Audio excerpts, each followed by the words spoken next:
Okay, this video gives a brief introduction to the Year 1 Vectors unit. To access the resources for this lesson, go to parkermaths.com/y1vectors.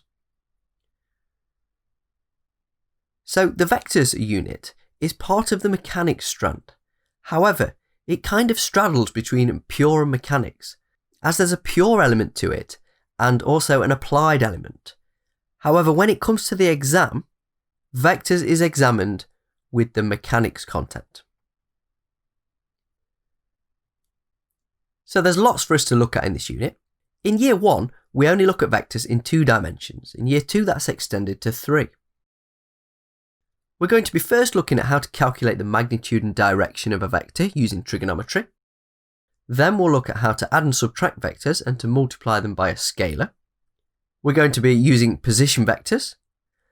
And we're also going to look at how to use vectors to solve problems in pure maths and also in mechanics to solve applied problems. So we'll start off with some notation. We're going to be using vectors to represent quantities that have both a magnitude, which just means size, and a direction. Quite often we're going to be representing vectors using diagrams. That will look something like this. Strictly speaking, the length of the line should represent the magnitude, but often vectors aren't drawn to scale. You'll also often see I and J directions labelled. These will be 2 directions which are perpendicular to each other. We can also label our vectors like this. In this case, this would mean the vector had a magnitude 5 and its direction would be an angle of 30 degrees from the positive I direction. However, for any vector there's a number of different ways that you could specify the direction. In this example, I specified it from the positive I direction. I'd like to just pause the video for a minute and have a think, how else could we have described the direction of this vector? Okay, here are a couple of answers then. We could have said an angle of 60 degrees to the positive J direction. Or another way it might be described is a bearing of 0, 3, 0.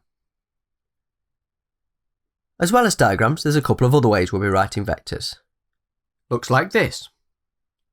At GCSE, you'll be familiar with column vector notation. Our vector written in column notation would be 1, 2, where the top number tells us how far we're going across, or typically in the I direction, and the bottom number tells us how far up or down we're travelling. However, you may not be familiar with unit vector notation. So we could write this same vector as I plus 2j. Don't worry if you're not familiar with unit vector notation, we're going to have a look at it in a minute. Before we do though, just a quick note on how you'll see vectors written. If you see a vector in a textbook where it's printed, you'll usually find that the vector is written in bold.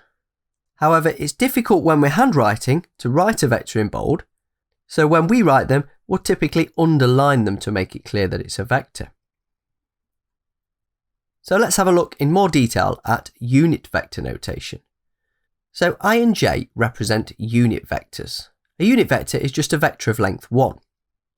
But more specifically, I is the vector 1, 0, and J is the vector 0, 1, where I and J are in 2 perpendicular directions. Quite often, when working with I and J notation, the directions of I and J will be specified. For example, I could be east and J could be north. Let's take a look at another couple of examples of vectors written in different types of notation. So for B, we could write that in column notation as -1, 2, or in unit vector notation, it would be minus LA plus 2J. For vector C, which is to the right and down, we could write C equals 1 minus 2, or in unit notation, C equals I minus 2J. And finally, we have vector D going left and down. We could write that as D equals -1 minus 2, or D equals minus I minus 2J. Notice when we use unit vector notation that the I's and J's are underlined because they are vectors.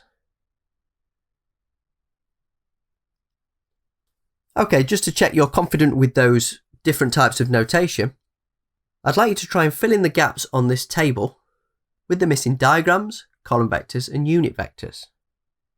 Pause the video and then come back when you're ready to check your answers. Welcome back, here are the answers. Hopefully you've got those right, and you're ready to move on and look at how to work with the magnitude and direction of vectors.